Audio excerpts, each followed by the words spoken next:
नमस्कार दोस्तों, आपका बहुत बहुत स्वागत है आकर्ष आईएएस रिसर्च सेंटर पर। आज के एपिसोड में हम बात करेंगे जो कि बहुत ही महत्वपूर्ण टॉपिक है, जो कि भारत के राष्ट्रपति से संबंधित जितने भी अस्मरणीय तथ्य है उसके बारे में चर्चा करेंगे। यह जो वीडियो होगा वो आपके बीपीएससी, यूपीएससी, एसएससी, रेलवे के लिए बहुत ही महत्वपूर्ण होगा और आम लोगों के लिए भी महत्वपूर्ण होगा। जो इंडिया के प्रेसिडेंट के बारे में जो जानना चाहते हैं उसके लिए बहुत ही महत्वपूर्ण होगा। सबसे पहले मैं बता दूं कि आप सभी को पता है कि भारत के प्रथम राष्ट्रपति जो बने थे वो डॉक्टर राजेंद्र प्रसाद बने थे। मैं आपको बता दूं यह घटना है 24 जनवरी 24 जनवरी 1950 की। इसके बारे में हम बात कर रहे हैं। 24 जनवरी 1950 को एक संविधान निर्मात्री सभा के द्वारा जो है एक बैठक आयोजित की गई।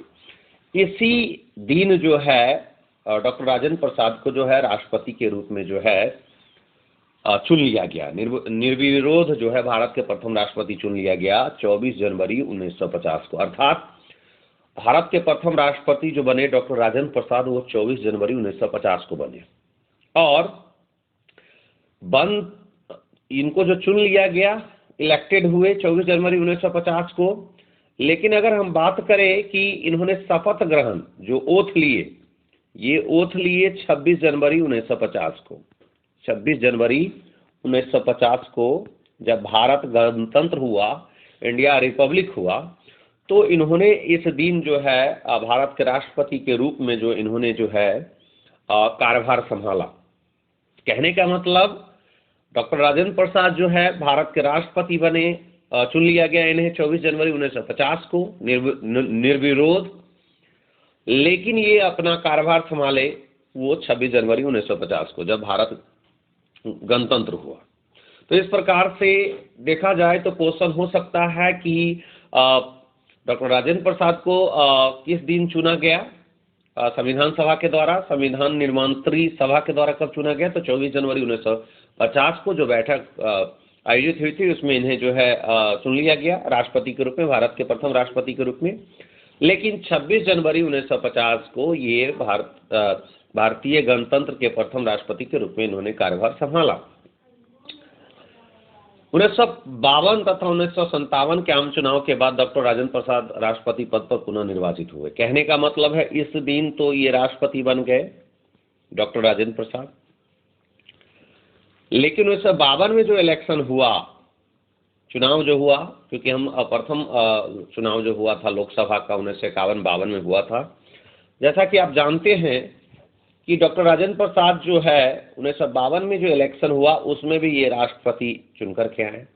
1957 में जो है इलेक्शन हुआ उसमें भी जो है राष्ट्रपति पद पर ये बरकरार रहे। मतलब 24 जनवरी 1950 को जो हुआ था वो सिर्फ संविधान सभा के द्वारा जो है बैठक आयोजित की गई थी, उसमें उनको जो है भारत का प्रथम राष्ट्रपति चुना गया। लेकिन उन्होंने जो कार्यभार संभाला वो 26 जनवरी 1950 को संभाला। और 1952 के जो इलेक्शन हुए, आम चुनाव हुए, उसमें जो ये इन्होंने जीत दर्ज की और इन्हें जो है राष्ट्रपति बनाया गया। और ये इन्हें और 1957 में भी ये राष्ट्रपति रहे। अब कुछ महत्वपूर्ण तथ्य है जो कि राष्ट्रपति से संबंधित है, उसके बारे में हम बात करते हैं। दोस्तों, आपको पता होगा कि 1969 में यह घटना जो हम बताने जा रहे हैं 1969 की है। 1969 की घटना है। इस समय में जो है दोबारा मतों की गणना हुई थी और उस समय में जो है बीबी गिरी को जो है निश्चित कोटा प्राप्त हुआ था। द्वितीय चक्र की जो मतगणना हुई थी उसमें जो है बीबी गिरी जो है पुनः निर्वाचित हुए थे। अब हम बात कर रहे हैं दोस्तों कि जो 1969 में राष्ट्रपति के चुनाव हुए, इस समय में कांग्रेस दल के जो एक प्रत्याशी थे, अधिकृत प्रत्याशी थे, उसका नाम था नीलम संजीव रेड्डी। 1969 में जो ये पराजित हुए थे और उस समय में जो है बीबी गिरी जो है वो जीते थे। 1977 में नीलम संजीव रेड्डी राष्ट्रपति पद पर निर्विरोध निर्वाचित हुए। मैं आपको बता दूं 1969 में ये जो नीलम संजीव रेड्डी थे जो कि कांग्रेस दल के जो है अधिकृत प्रत्याशी थे, उनको हार मिली और बीबी गिरी जो है द्वितीय चक्र के मतगणना में उनकी जीत हुई थी। लेकिन पुनः जब 1977 में इलेक्शन हुआ प्रेसिडेंट का, तो उसमें जो है बीबी गिरी जो है निर्विरोध जो है राष्ट्रपति पद पर निर्वाचित हुए। अब प्रश्न है कि जिसके बारे में हमने बात किया, डॉक्टर राजेंद्र प्रसाद के बारे में, बीबी गिरी के बारे में और नीलम संजीव रेड्डी के बारे में।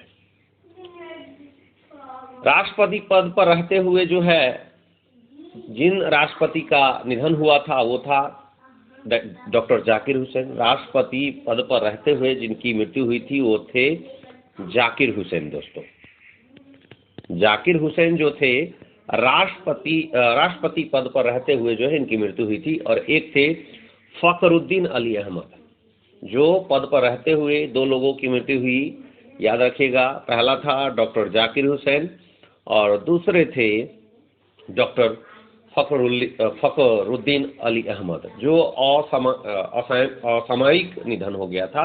ये प्रेसिडेंट पोस्ट पर थे तो उसी समय इन दोनों की मृत्यु हुई थी।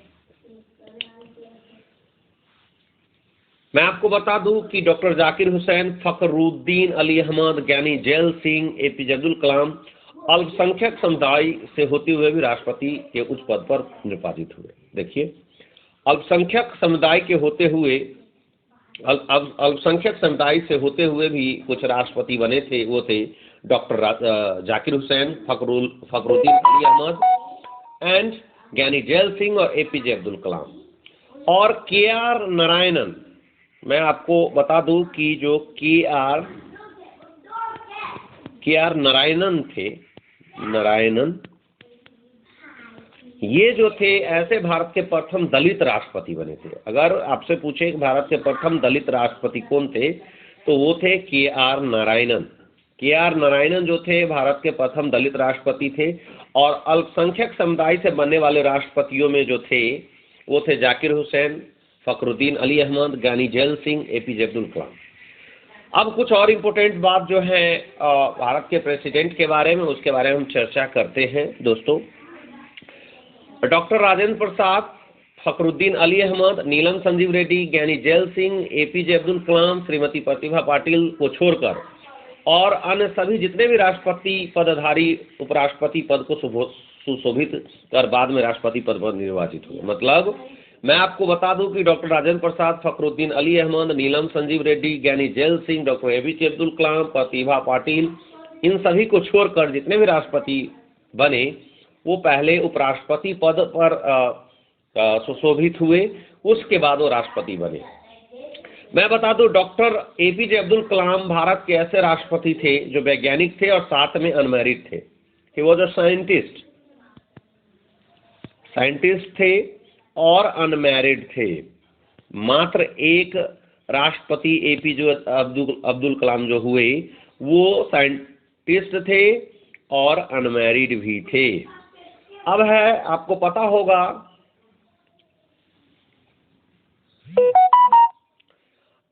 होगा कि राष्ट्रपति के.आर. नारायणन जो थे 1997 में जो उत्तर प्रदेश में राष्ट्रपति शासन लागू करने और सितंबर 1998 में बिहार में राष्ट्रपति शासन लागू करने संबंधी केंद्रीय मंत्रिमंडल की सिफारिश को पुनर्विचार के लौटाकर संविधान के रक्षक की अपनी भूमिका बखूबी निभाई थी। 1997 में के.आर. नारायणन जो थे उत्तर प्रदेश में जो राष्ट्रपति शासन लगाने की जो सिफारिश हुई थी और बिहार में 1998 में जो है राष्ट्रपति शासन लागू करने की जो केंद्रीय मंत्रिमंडल की सिफारिश थी, उनको उन्होंने पुनर्विचार के लिए लौटाकर जो है संविधान के रक्षा करने की महत्वपूर्ण भूमिका निभाई थी। अगस्त 2002 में राष्ट्रपति डॉक्टर कलाम ने चुनाव सुधारों से संबंधित अध्यादेश लौटाकर सरकार को करारा झटका दिया था। तो दोस्तों, ये था राष्ट्रपति से संबंधित वीडियो। आपको ये वीडियो कैसा लगा जरूर कमेंट करें, लाइक करें, शेयर करें और मेरे चैनल को अवश्य सब्सक्राइब करें। दोस्तों, फिर मिलते हैं अगले एपिसोड में राष्ट्रपति के बारे में सेकेंड वीडियो लेकर के आएंगे। तब तक के लिए जय हिंद।